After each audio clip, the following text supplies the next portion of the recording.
வாழ்க வளமுடன். 10ஆம் வகுப்பு சமூக அறிவியல் பாடம் காலாண்டு தேர்வு.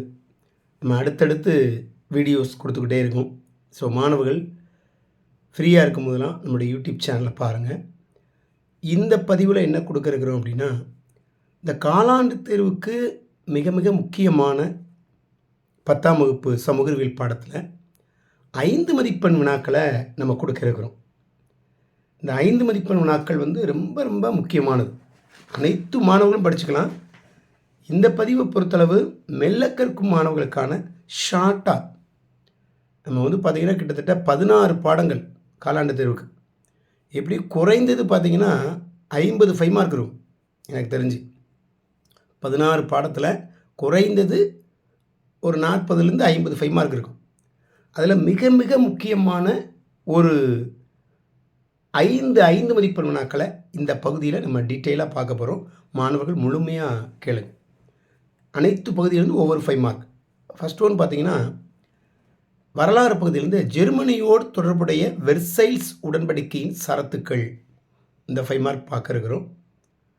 அடுத்து 2வது 5 மார்க் என்ன அப்படின்னா, புவியியல் பகுதியிலேருந்து தென்மேற்கு பருவக்காற்று குறித்து விரிவாக எழுதுக, இந்த 5 மார்க்கு. 3வது 5 மார்க் என்ன அப்படின்னா, குடிமையியல் பகுதியிலிருந்து இந்திய அரசியலமைப்பின் சிறப்பு கூறுகள், அந்த 5 மார்க் பார்க்க இருக்கிறோம். 4வது என்ன அப்படின்னா, பொருளியல் பகுதியிலிருந்து ஜிடிபி கணக்கிடும் முறைகள், இந்த 5 மார்க்கை பார்க்க இருக்கிறோம். 5வது 5 மார்க்கு மீண்டும் வரலாறில் 2ஆம் உலகப் போரின் விளைவுகள் விளக்குக, இந்த 5 மார்க்கை, இந்த 5 மார்க்கை நம்ம டீட்டெயிலாக பார்க்க இருக்கிறோம். இது மெல்ல கற்கும் மாணவர்களுக்காக மட்டும். நல்லா படிக்கக்கூடிய மாணவர்கள் இந்த 5 மதிப்பெண் வினாக்களையும் முழுமையாக நீங்கள் படிக்கணும். ஏன்னா மெல்ல கற்கும் மாணவர்களால் எல்லாத்தையும் எழுத முடியாது. இப்போ ஷார்ட்டாக நான் சொல்ல இருக்கிறேன். அதை எழுதினா கூட உங்களுக்கு 5க்கு 3லிருந்து 4 மதிப்பெண்கள் கிடைப்பதற்கு வாய்ப்புகள் அதிகம். அதனால் எல்லாரும் இதை பார்த்து படிச்சிடக்கூடாது. குறிப்பாக ஸ்லோ லேர்னர்ஸ் ஒன்லி இதை கேட்டு குறிப்பெடுத்து வச்சு படிங்க. ஈஸியாக நீங்கள் என்ன பண்ணலாம், இந்த காலாண்டு தேர்வில் மார்க்கு ஸ்கோர் பண்ணலாம். சரிங்களா? தேர்ச்சியும் அடையலாம், மார்க் அதிகமாக எடுக்கலாம். ஏன்னா நிறைய மாவட்டத்தினுடைய கொஷின்லேருந்து கேட்கப்பட்ட, அதே மாதிரி அரசு பொதுத் தேர்வில் அதிகம் கேட்கப்பட்ட முதல் 5 மதிப்பெண்கள் அப்படின்னா இந்த இதுதான் காலாண்டு பகுதிக்கு. ஸோ அதை தான் நம்ம பார்க்க இருக்கிறோம். முதல் கேள்வி, ஜெர்மனியோடு தொடர்புடைய வெர்சைல்ஸ் உடன்படிக்கையினுடைய சரத்துக்கள் என்னென்ன? ரொம்ப எளிமையான கேள்வி, எல்லாருமே அட்டன் பண்ணலாம். இந்த கேள்வி கண்டிப்பாக கேட்பாங்க, உறுதியான்னு சொல்லலாம். 100க்கு 90% கேட்கலாம். இதுக்கு என்ன பதில் எழுதுறது? ஜெர்மனி தான் முதல் உலகப் போருக்கு முக்கிய காரணமான நாடு. ஜெர்மனி தான் முதல் உலகப் போருக்கு முக்கிய காரணமான நாடு. எனவே போர் இழப்பீட்டுத் தொகையை ஜெர்மனி வழங்க வேண்டும். 2 பாயிண்ட் ஆயிடுச்சு. ஜெர்மனி தான் முதல் உலகப் போருக்கு முக்கிய காரணம். அதனால் போர் இழப்பீட்டுத் தொகை என்ன செய்யணும்? ஜெர்மனி வழங்க வேண்டும். முதல் பாயிண்ட். 2 பாயிண்ட் முடிஞ்சு. 3வது பாயிண்ட், சிறிய கப்பற்படை மட்டும்தான் வச்சுக்கிடணும். சிறிய கப்பற்படையை மட்டுமே வைத்துக்கொள்ள அனுமதிக்கப்பட்டது. அதனுடைய படைவீரர்கள் 1,00,000 படைவீரர்களாக குறைக்கப்பட்டது. 1,00,000 படைவீரர்களாக குறைக்கப்பட்டது. 4 பாயிண்ட்ஸ் வந்துருச்சு பாருங்கள். சரிங்களா? அடுத்து 5வது பாயிண்ட்ஸ், ஜெர்மனி மற்றும் ஆஸ்திரிய ஹங்கேரி இணைய தடை விதிக்கப்பட்டது. ஒன்று சேர தடை. ஜெர்மனி, ஆஸ்திரிய ஹங்கேரி. சரிங்களா? அந்த 2 நாடுகளும் இணைய தடை, ரொம்ப முக்கியமானது. போலந்து மீண்டும் உருவாக்கப்பட்டது. போலந்து மீண்டும் உருவாக்கப்பட்டது. அதுபோக கடைசி பாயிண்ட்டு, ஜெர்மனி யார் யார்கிட்டலாம் உடன்படிக்கை வைத்தாங்களோ அந்த உடன்படிக்கை அனைத்தும் ரத்து செய்யப்பட்டது. எந்தெந்த நாடுகளெல்லாம் ஜெர்மனி உடன்படிக்கை வச்சுச்சோ அந்த உடன்படிக்கைகள் அனைத்தும் ரத்து செய்யப்பட்டது. அல்சாஸ் லொரைன் பகுதிகள் மீண்டும் பிரான்ஸுக்கு திரும்பி கொடுக்கப்பட்டது. இதுதான் அந்த கேள்வி. 7-8 பாயிண்ட் சொல்லிட்டேன். ஒரு தடவைக்கு 2 தடவை கேளுங்க. போர் இழப்பீட்டு தொகையை வழங்கணும், படையை குறைத்து வைத்துக்கொள்ளணும், 1,00,000 படைவீரர்களாக வச்சுக்கொள்ளணும், போலந்து மீண்டும் உருவாக்கப்பட்டது, அல்சாஸ் லொரைன் பகுதிகள் மீண்டும் பிரான்ஸுக்கு கொடுக்கப்பட்டது, ஜெர்மனியோடு ஆஸ்திரிய ஹங்கேரி இணைய தடை விதிக்கப்பட்டது. அதுபோக எந்தெந்த நாடுகளோடலாம் ஜெர்மனி உடன்படிக்கை வைத்ததோ அந்த உடன்படிக்கையெல்லாம் ரத்து செய்யப்பட்டது. ரொம்ப எளிமையான கேள்வி. ஒரு 5 மார்க்கு முடிச்சாச்சு. அடுத்து புவியியல் ஒரு 5 மார்க் நான் ஆல்ரெடி சொல்லியிருந்தேன். தென்மேற்கு பருவக்காற்று குறித்து விளக்குக. ரொம்ப எளிமையான கேள்வி, இம்பார்ட்டன்ட் கேள்வி, ஈஸி அண்ட் இம்பார்ட்டன்ட் கொஸ்டின். எல்லா மாணவர்களும் இந்த கேள்வியை படித்து வச்சுக்கணும். சரி, தென்மேற்கு பருவக்காற்று என்ன சொல்லுது? தென்மேற்கு பருவக்காற்று அது அதனுடைய காலம் எழுதுங்க. தென்மேற்கு பருவக்காற்று ஹெட்டிங், அதனுடைய காலம் ஜூன் முதல் செப்டம்பர் வரை. கண்டிப்பாக இது ஒன் வேர்டில் கேட்பாங்க. அப்போ தென்மேற்கு பருவக்காற்றின் காலம் ஜூன் முதல் செப்டம்பர் வரை, ஃபஸ்ட்டு பாயிண்ட். ரெண்டாவது பாயிண்ட் என்ன அப்படின்னா, இது கடலிலிருந்து நிலத்தை நோக்கி வீசுகிறது. இதிலேருந்து தெற்கு பகுதியில் கடல் இருக்கா, கடலிலிருந்து வடக்கு நோக்கி, அதாவது நிலத்தை நோக்கி வீசுகிறது. ரெண்டாவது பாயிண்ட், கடலிலிருந்து நிலத்தை நோக்கி வீசுகிறது. 2 பாயிண்ட் ஆயிடுச்சு. அடுத்து இது ஜூன் முதல் வாரத்தில் துவங்குகிறது.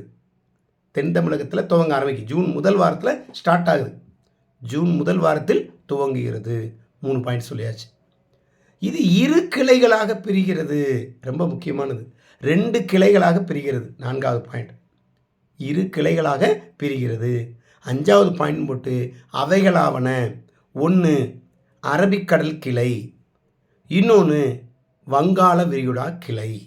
ரொம்ப எளிமையானது பாருங்கள். 5 பாயிண்ட் தெளிவாக சொல்லியாச்சு. இது இந்த வட இந்தியாவில் நீங்கள் ஏற்கனவே பருவமழை வெடிப்பு படிச்சிருப்பீங்க. வட இந்தியாவில் இடிமின்னலுடன் கூடிய துவக்கம் பருவமழை வெடிப்பு எனப்படுகிறது. அந்த கேள்வி ஞாபகம் இருந்தால் அதை சேர்த்து எழுதி வைங்க. 2 மார்க்ஸில் ஆல்ரெடி நான் சொல்லியிருக்கிறேன். ஸோ அந்த கேள்வி சேர்த்து இதில் எழுதி வைக்க போகிறீங்க. லாஸ்ட்டாக 7வது பாயிண்ட்டு, இது இந்தியாவிற்கு ஆண்டுக்கு 75%, 75% மழைப்பொழிவை கொடுக்கிறது. எவ்வளோ எளிமையாக இருக்குது பாருங்கள். கிட்டத்தட்ட 7 பாயிண்ட் சொல்லியிருக்கேன் தென்மேற்கு பருவக்காற்றை பற்றி. அதனுடைய காலம் சொல்லியிருக்கேன், ஜூன் முதல் செப்டம்பர். அடுத்து என்ன சொன்னேன், அது 2 கிளைகளாக பிரிகிறது. 1 வங்காள விரிகுடா கிளை, இன்னொன்று அரபிக்கடல் கிளை. அடுத்து அது ஜூன் முதல் வாரத்தில் துவங்குகிறது அப்படின்னு சொன்னேன். அடுத்து பருவமழை வெடிப்பு, வட இந்தியாவில் இடிமின்னலுடன் கூடிய கனமழையை கொடுக்கின்ற காரணத்தினால் இது பருவமழை வெடிப்பு என அழைக்கப்படுகிறது அப்படி சொல்லி வருது. அடுத்து 5வது பாயிண்ட் என்ன சொன்னேன், இது வடமேற்கு, அதாவது 75% கனமழையை கொடுக்கிறது. வட இந்தியாவுக்கு 75% கனமழையை கொடுக்கிறது.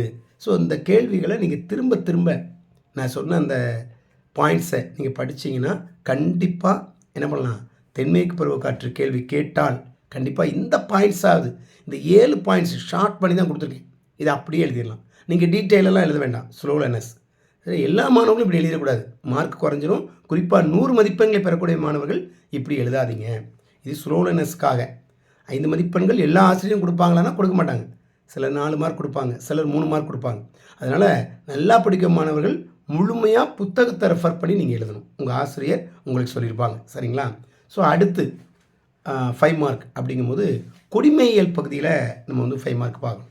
குடிமையியல் பகுதியில் என்ன கேள்வி அப்படின்னா, உங்களுக்கு ரொம்ப ரொம்ப முக்கியமான கேள்வி அப்படிங்கும்போது, இந்திய அரசியலமைப்பின் சிறப்பு கூறுகள் யாவை? இந்த கேள்வி ரொம்ப ரொம்ப முக்கியமான கேள்வி. எல்லா மாணவர்களும் படிக்கணும், முழுமையாக படிச்சுக்கணும். ஒரு 7 பாயிண்ட்ஸ் தான் இருக்குது, 7லேருந்து 8 பாயிண்ட்ஸ்.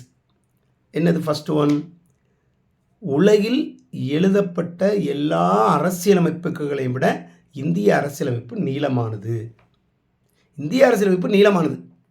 உலகில் உள்ள எல்லா நாடுகளையும் விட இந்திய அரசியலமைப்பு மிக நீளமானது. First point.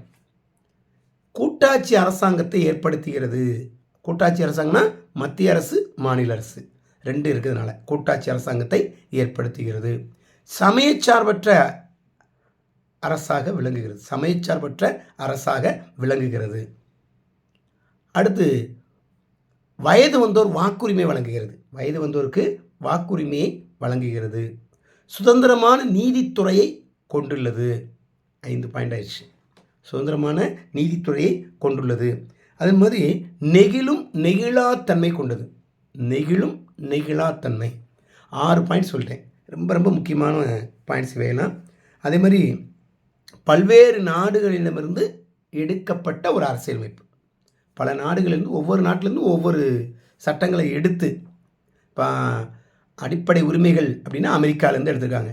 அடிப்படை கடமைகள் ரஷ்யாவிடமிருந்து எடுத்திருக்காங்க. இப்படி ஒவ்வொன்றையும் ஒவ்வொரு நாட்டிலமிருந்து எடுத்து உருவாக்கப்பட்டது இந்திய அரசியலமைப்பு. இப்போ 7 பாயிண்ட்ஸ், ரொம்ப அருமையான கேள்வி, ஈஸியான கேள்வியும் கூட. இந்த கேள்வி எதிர்பார்க்கலாம். திரும்ப சொல்கிறேன், இந்திய அரசியலமைப்பு மிக நீளமானது, பல்வேறு நாடுகளிடமிருந்து கருத்துக்கள் எடுக்கப்பட்டது 2வது பாயிண்ட்டு, நெகிழும் நெகிழாத்தன்மை கொண்டது 3வது பாயிண்ட்டு, 4வது பாயிண்ட்டு சமயச்சார்பற்ற அரசாங்கத்தை வழங்குகிறது, 5வது பாயிண்ட்டு சுதந்திரமான நீதித்துறையை வழங்குகிறது, 6வது பாயிண்ட்டு கூட்டாட்சி முறையை உடையது, 7வது பாயிண்ட்டு சுதந்திரமான நீதித்துறையை வழங்குகிறது, 8வது பாயிண்ட்டு அனைவருக்கும் வாக்குரிமையை வழங்குகிறது.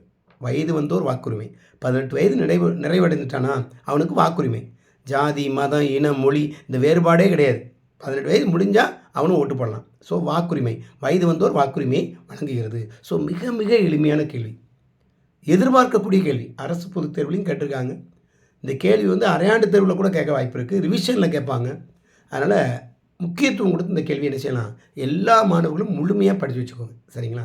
ஸோ 4வது கேள்வி என்ன அப்படின்னா, பொருளியல் பகுதியில் நம்ம படிக்கிறது. பொருளியல் பகுதியில் 4வது கேள்வி படிக்கிறோம். என்ன கேள்வி அப்படின்னா, ஜிடிபி கிராஸ் டொமஸ்டிக் ப்ரொடக்ஷன் நினைக்கிறேன். இந்த ஜிடிபி கணக்கிடும் முறைகள் யாவை? இந்த கேள்வி ரொம்ப ரொம்ப முக்கியமான கேள்வி. பொருளியலில் முதல் பாடத்தில் 2வது கேள்வி அப்படின்னு நான் நினைக்கிறேன். ஜிடிபியை கணக்கிடும் முறைகள் 3 முறைகள் இருக்கிறது, நீங்கள் எழுதணும். ஜிடிபியை கணக்கிடக்கூடிய முறைகள் 3 ஆகும். அவைகளாவன, கீழே எழுதுங்க. செலவின முறை, 2வது வருமான முறை, 3வது மதிப்பு கூட்டு முறை. இதை கரெக்டாக எழுதணும். அப்போ செலவின முறைனா என்ன? அடுத்து ஹெட்டிங் போடணும். செலவின முறை ஒரு நாட்டில் உற்பத்தி செய்த பண்டங்களுக்கான அந்த பணிகளை மேற்கொள்வாங்களே, அதுக்கு செலவு செய்வாங்களே, அதுதான் செலவின முறை. திரும்பவும் சொல்கிறேன், ஒரு நாட்டில் உற்பத்தி செய்யக்கூடிய இறுதி பண்டத்திற்கு வேலை பார்த்தா தானே இறுதி பண்டம் கிடைக்கும். அந்த வேலைக்கு செலவு செய்வாங்களே, கூலி கொடுப்பாங்களே, ஸோ அதுதான் செலவின முறை. ரொம்ப முக்கியமானது. இல்லை இதுவும் புரியலையா? செலவின் அடிப்படையில் கணக்கிடப்படுவது செலவின முறை. ஒரு நாட்டில் ஏற்படும் செலவின் அடிப்படையில் கணக்கிடப்படுவது செலவின முறை. இப்படி சிம்பிளாக எழுதலாம். அது கூட எழுதாம விட்டுறக்கூடாது. நான் முதல் சொன்னது கரெக்டான பதில். அடுத்து 2வது வருமான முறை. வருமான முறைன்னா என்ன? ஒரு நாட்டில் பண்டங்கள் உற்பத்தி செய்யும் ஆண்கள் பெண்கள் அவங்களுடைய வருமானத்தை சொல்லுது பார்த்தீங்களா, அதுதான் வருமான முறை. ஒரு நாட்டில் பண்டங்கள் உற்பத்தி செய்யக்கூடிய ஆண்கள் பெண்கள், இப்போ திருநங்கைகளும் சேர்த்துருக்காங்க. சரிங்களா? ஸோ இவங்க உற்பத்தி, அவங்களுக்கு வருமானம் உண்டுல, ஸோ அதை பற்றி சொல்லுவது தான் வருமான முறை. ரொம்ப முக்கியமானது. அடுத்து 3வது என்னது? மதிப்பு கூட்டு முறை. இது ரொம்ப ரொம்ப முக்கியமானது. என்ன மதிப்பு கூட்டு முறை? அதாவது இடைநிலை பண்டத்தின் மதிப்பை கூட்டினால், இடைநிலை பண்டத்தின் மதிப்பை கூட்டினால் இறுதி பண்டத்தின் மதிப்பு கிடைக்கும். இன்னும் உங்களுக்கு ஈஸியாக சொல்கிறதா இருந்தால், இடைநிலை பண்டம்னா எது எது? இப்போ ஒரு டீ போடுறோம். டீ போடுறதுக்கு என்னென்னலாம் தேவை? டீ தூள் தேவை, பால் தேவை, சர்க்கரை. மெயின் இதுதான், இந்த 3. பிறகு எரிபொருள் அதெல்லாம் வேறு, அது அடுத்து. இந்த 3 தான் இடைநிலை பண்டம். டீயில் இதெல்லாம் கலந்துருக்கும். சரிங்களா? அப்போ ஈக்குவல்ட்டு என்ன கிடைக்கும்? தேநீர் கிடைக்கும். ஸோ இதுதான் இடைநிலை பண்டம். இந்த 3 சொன்னா, டீ தூள், பால், சர்க்கரை, இந்த 3 இடைநிலை பண்டம். இதை கூட்டும் பொழுது என்ன கிடைச்சிருது? ஆட்டோமேட்டிக்காக தேநீர் ஈக்குவல்ட்டு தேநீர். இதுதான் மதிப்பு கூட்டு முறை. இப்போ மதிப்பு கூட்டு முறை அப்படின்னா, இடைநிலை பண்டத்தின் மதிப்பை கூட்டினால் இறுதி பண்டம் கிடைக்கும். இந்த 3ஐயும் சேர்க்கும் போது டீ கிடைக்கும். அப்போ இதையாவது எக்ஸாம்பிளுக்கு நீங்கள் எழுதி வைக்கணும். ஸோ ரொம்ப எளிமையான கேள்வி. ஜிடிபி கணக்கிடும் முறைகள் திரும்பவும் சொல்கிறேன். செலவின முறை, வருமான முறை, மதிப்பு கூட்டு முறை, 3 வகைகளில் ஜிடிபி கணக்கிடலாம். செலவின முறை அப்படின்னா, ஒரு நாட்டில் உற்பத்தி செய்யப்படும் இறுதி பொருட்களுக்கான அந்த பணிக்காக மேற்கொள்ளும் செலவு, அதை பற்றி சொல்கிறது தான் செலவின முறை. அடுத்து வருமான முறை. ஒரு நாட்டில் உற்பத்தி செய்யப்படும் பணிகளுக்கு ஆண்கள் பெண்கள் பண்ணுறாங்களே, அவங்களுக்கு வருமானம் வரும் தெரியுமா? சரிங்களா? அவங்க வேலை பார்த்தா சம்பளம் கிடைக்குமா? அந்த வருமானம் வருமா? ஸோ அந்த வருமானம். ஸோ அதான் என்னது வருமான முறை. சரிங்களா, ரொம்ப முக்கியமானது. அதே மாதிரி மதிப்பு கூட்டு முறை. இடைநிலை பண்டத்தின் மதிப்பை கூட்டும்போது இறுதி பண்டத்தின் மதிப்பு கிடைக்கும். இதான் என்னது மதிப்பு கூட்டு முறை. எக்ஸாம்பிள் சொன்னேன், டீ தூள், பால், சர்க்கரை ஈக்குவல் டு தேநீர் அல்லது டீ அப்படின்னு கூட போடலாம். ஸோ எளிமையான கேள்வி இந்த கேள்வி. ஸோ இதுக்கு அதிக முக்கியத்துவம் கொடுத்து மாணவர்கள் படிச்சிங்கன்னா நீங்கள் எதிர்பார்க்கலாம். அரசு தேர்வு கூட இந்த கேள்வியை எதிர்பார்க்கலாம். சரிங்களா, கடந்த ஆண்டு கேட்ட கேள்வின்னு நினைக்கிறேன். ஸோ அடுத்து பார்த்தீங்க அப்படின்னா ரொம்ப முக்கியமான கேள்வி அப்படிங்கும்போது, 2ஆம் உலகப் போரின் விளைவுகள். இந்த கேள்வி 5 மதிப்பெண் வினாக்களில் அடிக்கடி கேட்கக்கூடிய கேள்வி. இதுவும் இந்த முதல் உலகப் போர் ஏற்பட காரணங்களை விவாதி. ஒரு 7-8 பாயிண்ட்ஸ் இருக்கும்னு நினைக்கிறேன், 7 ஹெட்டிங். அந்த ஹெட்டிங் எழுதினாலே 3 மார்க் கிடைக்கும். முதல் பாடத்தில் முதல் கேள்வின்னு நினைக்கிறேன். ஸோ மாணவர்கள் நல்லா படித்து வச்சுக்கோங்க. இப்போ நம்ம பார்க்குறது 2ஆம் உலகப் போரின் விளைவுகள். இது ஒரு 4 ஹெட்டிங் இருக்குது. 4 ஹெட்டிங். என்னென்ன ஹெட்டிங்? ஃபஸ்ட்டு பார்த்தீங்க அப்படின்னா, உலகம் 2 அணிகளாக பிரிதல். உலகம் 2 அணியாக பிரிஞ்சிருச்சான் இந்த 2ஆம் உலகப் போரில். சரியா, அடுத்து 2வது ஹெட்டிங் என்ன அப்படின்னா, அணு ஆயுத பரவல். அணு ஆயுதத்தை குவிக்கிறாங்க போட்டி போட்டு, அதான் அணு ஆயுத பரவல். 3வது பாயிண்ட்ஸ் என்ன அப்படின்னா, பன்னாட்டு முகமைகள். பன்னாட்டு முகமைகள் அப்படின்னா பல நாடுகளுக்கு உதவி செய்யும், பாரபட்சம் இல்லாமல். உலக வங்கி, பன்னாட்டு நிதியம், அது மாதிரி ஐநா சபை. இதுதான் பன்னாட்டு முகமைகள். ஈஸியான எடுத்துக்காட்டு. அடுத்து 4வது ஹெட்டிங், காலனி நீக்கம் மற்றும் சமூக பொருளாதார விளைவுகள். இந்த 4 ஹெட்டிங் அடிப்படையில் நீங்கள் பதில் எழுத வேண்டியிருக்கும். ரொம்ப எளிமை. 4 ஹெட்டிங் எழுதினாலே உங்களுக்கு 2 மதிப்பெண்கள். என்னென்ன ஹெட்டிங் சொன்னேன்? உலகம் 2 அணிகளாக பிரிதல், அடுத்து அணு ஆயுத பரவல், அடுத்து பன்னாட்டு முகமைகள், லாஸ்ட்டில் காலனி நீக்கம் மற்றும் பொருளாதார சமூக விளைவுகள். இந்த 4 ஹெட்டிங்கை ஞாபகம் வச்சுக்கோங்க. இப்போ நம்ம அதுக்கு விளக்கம் கொடுக்க போகிறோம். என்னது? ஃபஸ்ட்டு 1, உலகம் 2 அணிகளாக பிரிகிறது. 2ஆம் உலகப் போர் முடிஞ்ச உடனே உலகம் 2 அணியாக பிரியுது. ஒன்று அமெரிக்கா தலைமையில் முதலாளித்துவ நாடுகள், இன்னொன்று ரஷ்யா சோவியத் யூனியன் தலைமையில் பொது உடைமை நாடுகள் அப்படின்னு சொல்லி 2ஆக பிரியுது. உங்களுக்கு எப்படி புரியுதோ அது மாதிரி எழுதிக்கோங்க. உலகம் 2 அணியாக பிரியுது. அமெரிக்கா ரஷ்யா தலைமையில். அவ்வளோ முடிஞ்சு. எவ்வளோ ஈஸி. இந்த 2 நாடுகளுக்கிடையே நடக்கக்கூடிய போர் தான் பனிப்போர். இன்னமும் நடக்குது பனிப்போர். 2 சொல்லி நீ போடணும். மறைமுகமாக போர் நடக்கும். சரிங்களா, ரொம்ப முக்கியமானது. அப்போ உலகம் 2 அணிகளாக பிரிகிறது. முடிச்சாச்சு. என்னென்ன அதில் பாயிண்ட்ஸ் வரணும்? அமெரிக்கா தலைமையிலையும் ரஷ்யா தலைமையிலையும் உலகம் 2 அணியாக பிரியுது. 2 நாடுகளுக்கிடையே பனிப்போர் நடக்குது. அவ்வளோதான். ஸோ அடுத்து அணு ஆயுத பரவல். ஏற்கனவே சொன்னேன், வல்லரசு நாடுகள் அணு ஆயுதங்களை பெருக்கி குவிக்குதான். நிறைய அளவில் உருவாக்குது. அணு ஆயுதங்களை போட்டி போட்டு தயார் பண்ணுறாங்க. எது? வல்லரசு நாடுகள், குறிப்பாக அமெரிக்கா ரஷ்யா. வல்லரசு நாடுகள் போட்டி போட்டு அணு ஆயுதங்களை அதிகமாக குவிக்கிறார்கள் அல்லது அதிகமாக உருவாக்குகிறார்கள். First point. தன் நாட்டில் இருக்கக்கூடிய வளத்தை ஃபுல்லாக பெரும்பாலும் எதுக்கு பயன்படுத்துகிறாங்க?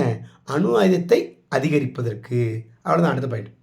தன் நாட்டினுடைய வளங்களை ஃபுல்லாக எதை உருவாக்க பயன்படுத்துகிறாங்க? அணு ஆயுதத்தை உருவாக்க பயன்படுத்துகிறாங்க. முடிஞ்சு போச்சு. எவ்வளோ எளிமையும் பாருங்கள். 3வது ஹெட்டிங் ஏற்கனவே சொன்ன மாதிரி பன்னாட்டு முகமைகள். பன்னாட்டு முகமைகள் எது எது? உலக வங்கி, பன்னாட்டு நிதி அமைப்பு IMF வாங்க, இன்டர்நேஷ்னல் மானிட்டரி ஃபண்ட் IMF. இது உருவாக்கப்பட்டது 1945ஆம் ஆண்டு 2ஆம் உலகப் போர் முடிவில். ஐநா சபை, ஐக்கிய நாடுகள் சபை உருவாக்கப்படுது. போதும். இதான் பன்னாட்டு முகமைகள். 4வது ஹெட்டிங் என்ன? காலனி நீக்கம் மற்றும் பொருளாதார சமூக விளைவுகள். என்ன நடந்துச்சு? சமூக பொருளாதார மாற்றங்கள் ஏற்பட்டது. சமூகத்தில் பொருளாதார மாற்றங்கள் நிறைய ஏற்பட்டது. அதில் மிக முக்கியமானது, இந்தியா உட்பட பல நாடுகள் காலனி ஆதிக்கத்திலிருந்து விடுபட்டது. ஆங்கிலேயர் நம்மளை ஆட்சி செஞ்சாங்களா, அவன் நம்ம நாட்டை விட்டு வெளியில் அனுப்பணும். ஸோ காலனி ஆதிக்கத்திலிருந்து விடுபட்டது. காலனி ஆதிக்கம்னா வேறு ஒன்றும் கிடையாது. வெளிநாட்டுக்காரன் நம்ம நாட்டுக்கு நம்மளை அடிமைப்படுத்தி அவன் இங்கே தங்கிட்டான். அதான் காலனி ஆதிக்கம். நம்ம மீது ஆதிக்கம் செலுத்தினான் வெளிநாட்டுக்காரன். சரிங்களா, இந்த காலனி ஆதிக்கம் நீக்கப்பட்டது. அதுக்கு எடுத்துக்காட்டு இந்தியா. சரிங்களா. லாஸ்ட்டு பெண்களுக்கு வேலை வாய்ப்பு சுதந்திரம் கிடைத்தது. பெண்களுக்கு வேலைவாய்ப்பும் சுதந்திரமும் கிடைத்தது. ஸோ இதான் வந்து அந்த காலனி நீக்க மற்றும் சமூக பொருளாதார விளைவுகள். இதில் ஞாபகம் இருக்கிறத மட்டும் எழுதுங்க. ஈஸியாக எழுதிட்டு போயிடலாம். காலனி ஆதிக்கம் நீக்கப்பட்டது. எடுத்துக்காட்டு இந்தியா. இது எழுதினா கூட போதும். பெண்களுக்கு வேலைவாய்ப்பு சுதந்திரம் கிடைத்தது. சரிங்களா? ஸோ இந்த 4 ஹெட்டிங் அடிப்படையில் இந்த 2ஆம் உலகப் போரின் விளைவுகளை மாணவர்கள் ஒரு தடவைக்கு 2 தடவை கேளுங்க. சொன்ன வீடியோவை கேட்டாலும் சரி, அல்லது வீடியோவை கேட்டு குறிப்பெடுத்து வச்சு அதை பார்த்து படித்தாலும் சரி. ஸோ இந்த 5 கேள்விகளும் நம்பர் 1 கேள்வியாக நீங்கள் எதிர்பார்க்கலாம். இந்த காலாண்டு தேர்வுக்கு இந்த 5 கேள்விகளிலிருந்து 2 அல்லது 3 கேள்வி கூட என்ன செய்யலாம், எதிர்பார்க்கலாம். நீங்கள் உங்களுக்கு வர வாய்ப்புகள் இருக்குது. 2 கேள்வி டெஃபினட்டாக வந்துடும். 3 கேள்வி கூட வரலாம். ஏன்னா நான் ஒவ்வொரு பகுதியிலிருந்தும் ஒரு கேள்வி எடுத்திருக்கேன். வரலாறில் மட்டும் 2 கேள்வி எடுத்திருக்கேன். ஸோ இது மாதிரி அடுத்தடுத்து உங்களுக்கு வந்து விளக்கம் கொடுத்து நான் நடத்துகிறேன். இது ஸ்லோ லேர்னர்ஸ் மட்டும் நான் சொன்னதை ஞாபகத்தில் வச்சு எழுதுங்க. எல்லா மாணவர்களும் எழுதலாம். ஆனால் 5 மதிப்பெண்கள் கிடைக்குமானா ஒரு கேள்விக்குறி தான். நல்லா படிக்கக்கூடிய மாணவர்கள் உங்கள் ஆசிரியர் சொல்லியிருப்பாங்க, புக்கை ரெஃபர் பண்ணி எழுதுங்க. சரிங்களா? கைடு கூட தப்பாக இருக்கும் சில நேரங்களில். அதனால் புக்கை ரெஃபர் பண்ணுங்கள். ஸோ நல்லா தேர்வுக்கு படிங்க. தேர்வில் அதிக மதிப்பெண்களை எடுக்கணும் அப்படின்னு ஒரு இலக்கோடு படிங்க. இலக்கு இல்லாத மாணவன் குறிக்கோள் இல்லாத மாணவன் கண்டிப்பாக வாழ்க்கையில் வெற்றி பெறவே முடியாது. குறிக்கோள் இருந்தால் தான் நம்ம இதை செய்யணும், இந்த நேரத்தில் இதை செய்யணும், இதை இப்படி செய்யணும் அப்படின்னு திட்டமிடும். ஒரு பிளானிங் கிடைக்கும். சரிங்களா? அதனால் இலக்கு இல்லை அப்படின்னா பிளானும் செய்ய முடியாது. இதெல்லாம் ரொம்ப முக்கியமானது. அதை வந்து நடைமுறைப்படுத்தணும், செயல்படுத்தணும். ஸோ அதனால் நல்ல தேர்வு எழுதணும் அப்படின்னா நீங்கள் நல்லா படிக்கணும். புரிந்து படிங்க. புரியாமல் நீங்கள் படித்தீங்கன்னா அது பிரயோஜனமே இல்லை. இன்றைக்கி ஞாபகம் இருக்கும், நாளைக்கு மறந்து போயிடும். அதனால் புரிந்து படித்தால் கண்டிப்பாக எப்போ கேட்டாலும் நீங்கள் சொல்லலாம். ஸோ நல்லா படிங்க. தேர்வில் அதிக மதிப்பெண்களை பெறுங்கள். அடுத்த பதிவில் உங்களை சந்திப்போம். நன்றி, வணக்கம்.